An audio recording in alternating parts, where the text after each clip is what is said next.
لە سنووری ئیدارەی ڕاپەڕین تاوەکو ئێستا تەنها یەک هاوڵاتی تەمەن 37 ساڵ هەڵگری ڤایرۆسی کۆرۆنایە.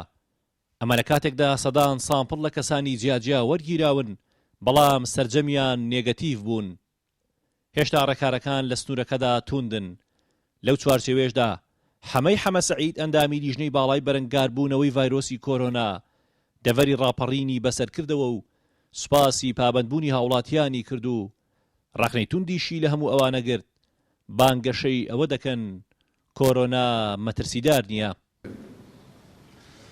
لەو چوارچێوەیەدا ئێمە ئاگاداری هەموو لایەک دەکەینەوە خەریکە لێرە و لەوێ هەندێک کەس تەبلیغات بۆ ئەوە دەکات کە ئەو نەخۆشیە لە هەرێمی کوردستان وجودی نییە، ئەوە دروستکراوە، هانی خەڵک دەدەن کە ڕێنمایەکان بشکێنێ، پابەندی مانەوە نەبن لە ماڵەکانیان، پابەندی قەدەغەکردنی هاتوچۆ نەبن.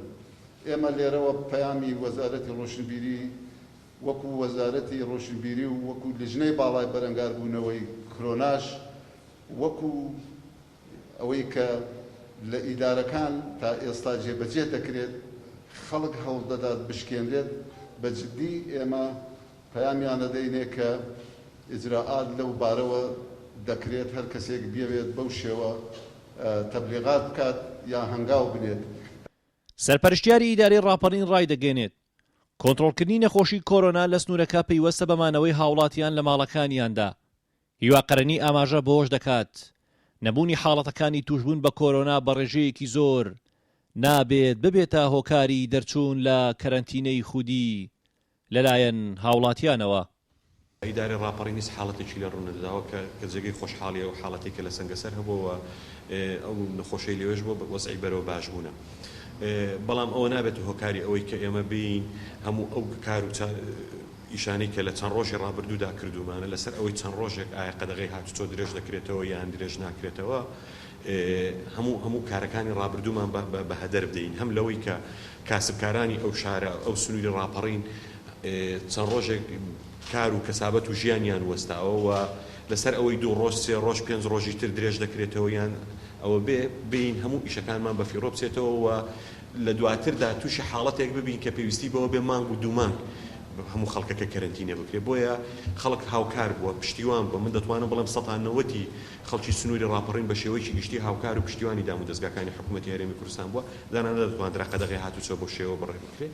لەبارەی پێویستی درێژکردنەوەی قەدەغەی هاتوچۆ بەتایبەت دوای ئەوەی پشکنینی 109 هاوڵاتی تریش لە سنوورەکە نێگەتیڤ بوون لە بەڕێوەبەری گشتی تەندروستی ڕاپەڕینم پرسی قەدەغەی هاتوچۆ گرنگە درێژ بکرێتەوە، هێشتا مەترسی کۆرۆنا هەیە؟ لە وەڵامدا دکتۆر هیوا مەحموود ڕایگەیاند. من بۆ ئەم لە حەزێش بڵێ ئێمە هەر لەگەڵ ئەوەدا این کارەکان هەر توند و تۆڵ بکرێنەوە.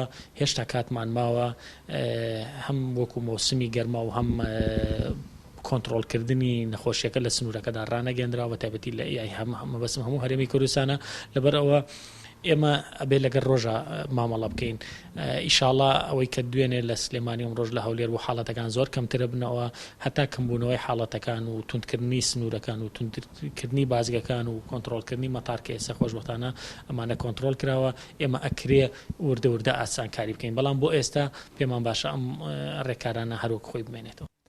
ئەمڕۆ 36 پشکنینی تر لە دەڤەری ڕاپەڕین بۆ هاوڵاتیانە ئەنجام درا کە لە ڕۆژانی ڕابردوودا لە وڵاتانی ئەوروپا گەڕابوونەوە. هێشتا ڕوونیە ئەنجامەکان چی دەبن، بەڵام لە هەموو ئەگەرێکدا بۆ ڕۆژانی داهاتوو قەدەغەی هاتوچۆ بە شێواز و میکانیزمێکی نوێ بەردەوام دەبێت. هونەر ڕەسوڵ گەلی کوردستان، دەڤەری ڕاپەڕین.